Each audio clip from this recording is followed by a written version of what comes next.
হাসনাত এবং সার্জিস সম্পর্কে একটা জিনিস তো মানতে হবে, আপনারা যারা এদেরকে বাচ্চা মনে করতেছেন এরা কিন্তু ছাত্রলীগের প্রোডাক্ট। আপনার বুঝতে হবে অন্তরে ছাত্রলীগ নিয়ে একসময় চলছে, ওই জায়গাতে খুবই সাকসেসফুলি সার্জিস যে লেভেল পর্যন্ত পৌঁছাইছিল, আপনার হালকা নেওয়ার কিছু নাই। তো এই ছেলেগুলো আবার যখন আওয়ামী লীগের প্রতি বিভিন্ন কারণে তারা ঘৃণা পোষণ করলো বা জুলাই আগস্টকে কেন্দ্র করে তারা তাদের পদ থেকে অব্যাহতি নিয়ে নতুন করে আবার আওয়ামী বিরোধী একটা অবস্থান তৈরি করলো, তো আজকের দিনে তারা যখন কথা বলছে আপনি হালকা নেওয়ার কিছু নাই। কেউ কেউ বলছে যে দেখেন মাত্র ওয়াসার নিয়োগ নিয়ে কথা উঠছিল, কে কত খাইছে, কার রিকোয়েস্টে কে কোথায় চাকরি পাইছে। সাংবাদিক ইলিয়াস আবার আসিফ মাহমুদের শত কোটি টাকার ইস্যু নিয়ে কথা বলা শুরু করলো। আবার সাংবাদিক ইলিয়াস বলছেন মাহফুজকে নিয়েও 5 কোটির নিচে নাকি খায় না, ওনার কাছে অবশ্য প্রমাণ নাই, তবে অভিযোগ আছে। আবার 2-1 জনের নাম মেনশন না করলেও বলছেন তোদের আমলনামাও আছে, একে একে বের করে দিব। জাতি যখন ওইদিকে মনোযোগ নিল, হঠাৎ করেই 7 মাস আগে সেনা প্রধান কি বললেন সেই বিষয় নিয়ে 7 মাস পরে আমরা জানলাম। 10 দিন আগে আরেকবার নাকি ডাকায় নিল, আমরা 10 দিন পরে জানলাম।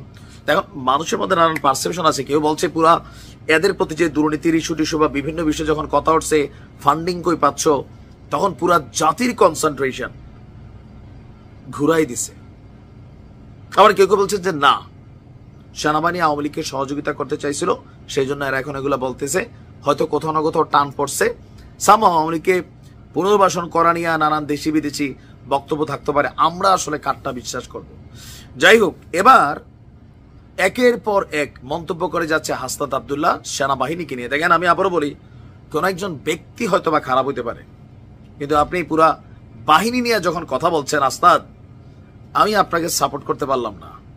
দিন শেষে আপনার থেকে সেনাবাহিনী দেশপ্রেমিক এইটা আমরা জানি, পোল্টিবাজ না অথবা ছদ্মবেশী খেলোয়াড় না।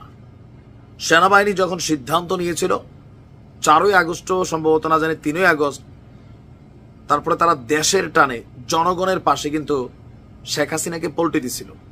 বাস্তব না? বাস্তব। সেই জায়গায় আজকে আপনি সেনাবাহিনীকে যে জায়গাটা নিতে চাচ্ছেন, আপনাদের কথায়, গুটি কয়েক মানুষের কথায়, আর সুবিধাভোগী যে শ্রেণীটা আছে, ওই যে চপ্পল পরা ঘুরতে হঠাৎ করে ধরেন মানে গুচ্ছির স্যান্ডেল পরা শুরু করছে, এই যে শ্রেণীটা বিভিন্ন জায়গায় স্কুল কলেজ বিভিন্ন জায়গায় নিয়ন্ত্রণ পয়সা এগুলো মিলে গেছে, এরা সবাই পাগল হয়ে গেছে সেনাবাহিনী গাদ্দার, সেনাবাহিনী গাদ্দার। আরে বেটা, চাই কুচবিও সেনাবাহিনী নিয়ে প্রশ্ন, এটা আমরা জাতি হিসাবে নিব না। এখন হাসনাত আব্দুল্লাহ বলছে বাংলাদেশের রাজনীতিতে সেনাবাহিনী হস্তক্ষেপ করতে চাচ্ছে। কি হস্তক্ষেপ? সেনাবাহিনী চাইলে কি শেখ হাসিনার ভারত থেকে তুলে আইনা বাংলাদেশের টাকায় বসায় দিতে পারবে? জনগণ এটা মেনে নেবে?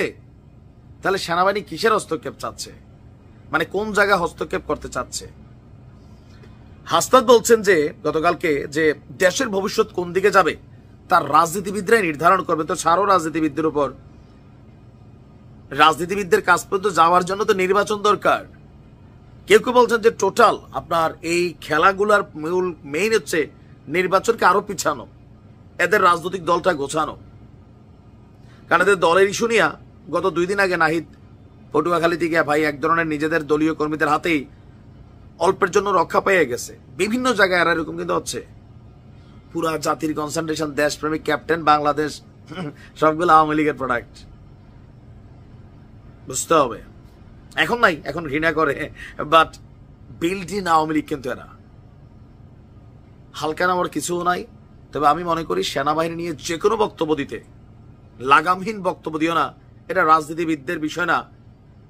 সেনাবাহিনী